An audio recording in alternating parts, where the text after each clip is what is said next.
3 specific philosophical texts from late antiquity have survived to the modern day. The most extensive is a massive 24-lecture series known as the Introduction to Philosophy, traditionally assigned to an author named David. The internal evidence inside these lectures strictly points to a Neoplatonic philosopher teaching in Alexandria during the late 6th century. Yet the dominant historical tradition identifies the author as David the Invincible, a Christian theologian operating out of Armenia. The timeline flatly contradicts this attribution. The Armenian theologian lived in the 5th century, a full 100 years before these lectures were ever delivered. By deconstructing the Greek and Armenian manuscript traditions, we can demonstrate that the identity of David is a historiographical mirage, one that masks the true origins of a highly detailed pedagogical time capsule. Modern printed editions of these late antique texts confidently display the name David right on the cover. Historians cannot take cover titles at face value. They have to trace the lineage of the physical copies backward through time, generation by generation. A manuscript tradition is a fragile chain of hand-copied texts. Across centuries of reproduction, clerical errors, editorial additions, and ideological shifts compound on top of the original words. When we apply rigorous historiographical deduction to these specific copies, the presumed author begins to disappear entirely.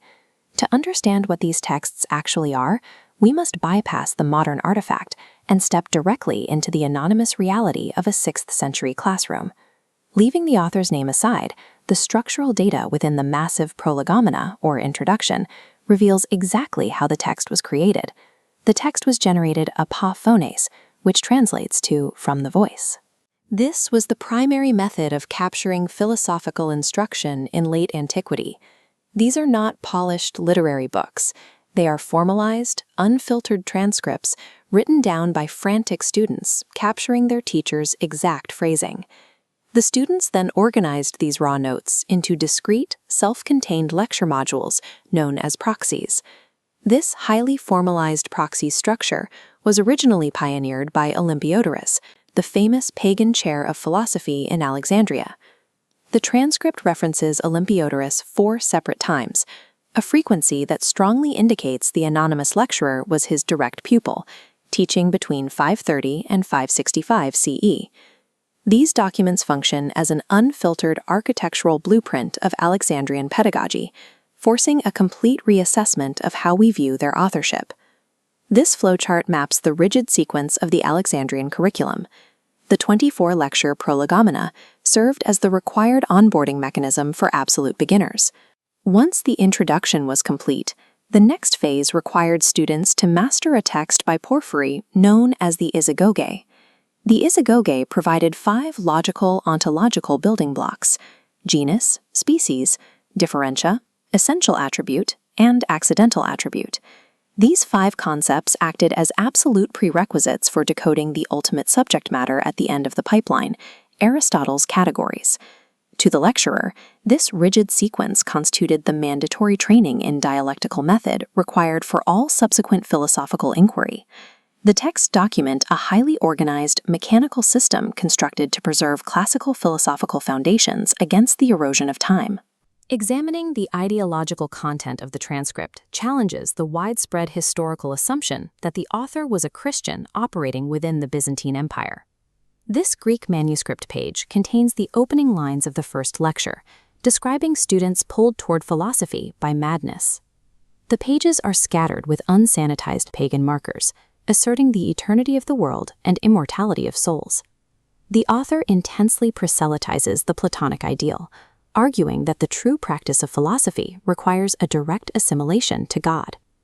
These overt Neoplatonic assertions violate the strict theological boundaries enforced by the 6th century Christian Byzantine state.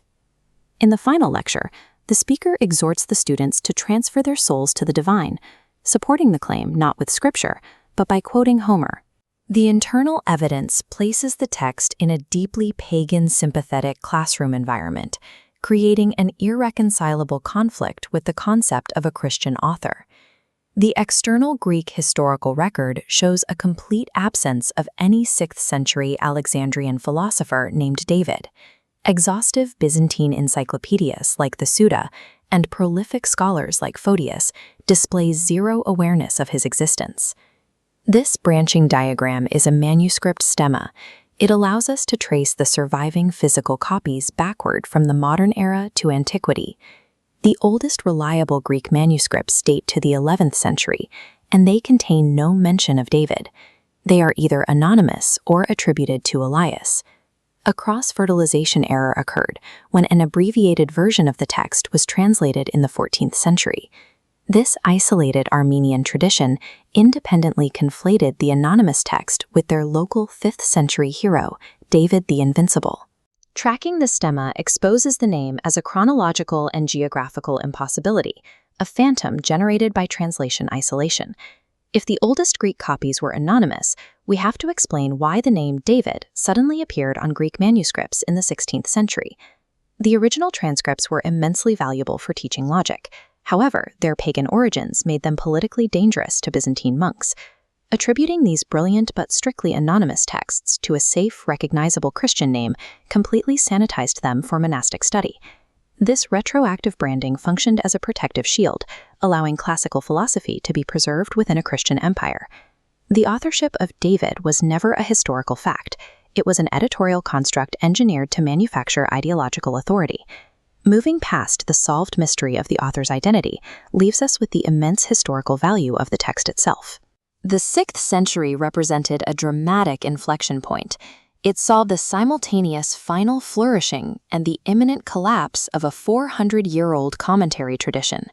The anonymous lecturer operated as a vital, final link in this chain, faithfully passing down the mechanics of Neoplatonism as the political world changed around them. These pristine pagan teachings survived to the modern day precisely because their true origins were successfully hidden. The Prolegomena remains our highest fidelity, unfiltered time capsule of the Alexandria Neoplatonic classroom in its final twilight hours.